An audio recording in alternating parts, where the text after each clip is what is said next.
انا معرفش الراجل ده كان بيفكر في ايه عشان يعرف يمسك تمساح بايديه ووزن التمساح 200 كيلو جرام، والمفروض انه مجهز شريط لاصق عشان يربط بق التمساح وما يحصلوش حاجة. ومش بس كده، ده جايب معاه شخص عشان يساعده، ولكن اللي حصل ما كانش مخطط له تماما.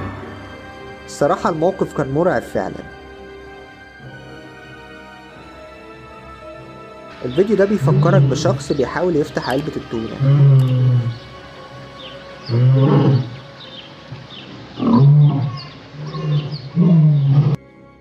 وانت قدام تمساح بترميله الاكل فاكر ان التمساح هيجري ورا الاكل بسذاجة الكلاب، ولكن في الحقيقة التمساح مهتم اكتر بلحمك انت.